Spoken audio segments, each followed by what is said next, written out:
Hi, thanks for sticking around. As you probably just saw in this story, the number of complaints about surprise medical billing, balance billing issues is increasing in Texas. And while there is no state or federal law preventing it, there are some things in place that can help you fight bills after you get one of those. Joining me now is Stacy Post. You probably just saw in the story from CPPP, Center for Public Policy Priorities. Glad I got that right, to take us through the process of how to fight these bills once you get them. What's one of the first things that you need to know first before going through the requesting of mediation with the state? You need to figure out if your bill is eligible for mediation, because not all bills are. The first thing is figuring out what kind of health insurance you have. So do you have a preferred provider organization or PPO plan? Those are eligible for mediation, but if you have a health maintenance organization or an HMO plan, those aren't. So you can find out from your health insurance card if you have a PPO. You can call the number on your health insurance card and ask if you don't know. But first is PPO. The second thing is you need to know if your plan is regulated by the state of Texas or the federal government. And that is not something most people would ever know, right? No, I would not have. Yeah, but there's a really easy way to find out, right? So what you need to do is take your insurance card out of your wallet and look at it. And if the letters DOI or TDI for Texas Department of Insurance are written anywhere on the card, then that means the state or the Texas Department of Insurance regulates your plan, and then you have access to mediation. If you don't see those three letters anywhere, then you have a plan that's regulated at the federal level, and you do not have access to mediation. That's really important to know. Yep, that's the first step. And then you need to look at your bill. So first you got to understand your insurance, and then you got to understand your medical bill. So did you get a bill from one of 6 different provider types? It is anesthesiologist, radiologist, pathologist, neonatologist, emergency room physician, or assistant surgeon. And was that physician out of network when you got health care at an in-network hospital? So again, a lot of different steps. You have to understand where you got your care, what doctor you got the bill from, and your health insurance plan. And I think then there's just one more step. The bill has to be a certain amount. So your bill has to be over $500. The balance bill part of the bill has to be over $500. They just changed that. State lawmakers just changed that. It used to be $1,000, but it's now $500. Right, it's now $500. So if you got the bill after September 1st, 2014, September 1st, 2015, it can be $500.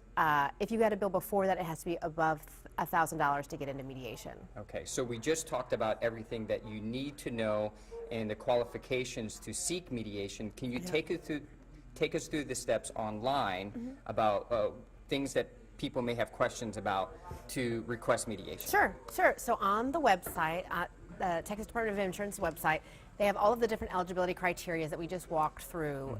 The first one, of course, is what kind of plan you have. You can disregard some of that language on there, like self-funded ERISA plan. Again, that's the trick we taught you, to look at your health insurance card and look for those letters TDI or DOI. And then you figure out what kind of bill you have and what kind of healthcare provider you got services for. And then the next thing you need to do is fill out 2 forms. The health insurance mediation request form and the medical authorization form. The difference is, one, you fill out the information on your bill that you want challenged. The second one gives the department authorization to share your information that you've just submitted with your healthcare provider and your insurance company. And the information you would provide, of course, is the bill you got, the healthcare you got. They just want to make sure that they're not sharing any personal healthcare information with an entity if it's not okay with you. So you fill out those 2 forms and submit them online to the Texas Department of Insurance. And then what they do is they set up a phone call with your health insurance company, your doctor, and you. That's an informal phone call. It is not mediation at this step. And the point is just to figure out, who should pay what.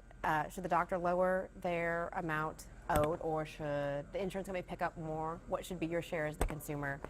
And almost every complaint or bill challenge is solved at that level. It's an informal phone call. The Department of Insurance sets it up, and people figure out, I'll pay this, you pay that. We all feel good about this, right? So it doesn't even have to go through to the mediation process. A lot of times it's resolved, or there's an agreement made at this point. Right, and that's the easy stage. But if there's no agreement there is actual mediation. It happens in the county where the health service was provided. And you as the consumer can go, but you don't have to go. It can be just between the insurance company and the doctor, which, of course, in my opinion, those are the fighting parties here about who should pay what. Those are the entities that should be in mediation. So then mediation would be held, and hopefully at that point, those 2 parties would agree on who owes who what. So Stacy, basically what you just told us, that you at least get that phone call within the first 30 days, right? That's right. So that will happen pretty fast after you challenge your bill, after you fill out these forms. That informal phone conference will happen right away. But then if you don't agree on that informal phone call and who pays what, then the next step is to go to mediation. And it sounds like also, based on what you said and what TDI's website says, is the hardest part is just identifying whether you qualify. And after you identify that you qualify, then you fill out those 2 forms online, and then you just go through the process, right? Right, and so the consumers I've heard from who've gone through this process say it's pretty easy after that. After you figure out if you can get in the door to mediation at all, once you do that and get your forms filled out, the rest of it's pretty simple. And everything I've heard back, which is not from very many consumers, I have to say, but everybody's been pretty satisfied with the process. They thought the informal phone call worked well and everything was settled, at that point. Yeah. Well, it sounds like a process not a lot of people are taking advantage of that could save them a lot of money. So thank you so much for taking the time and valuable information, and thank you very much.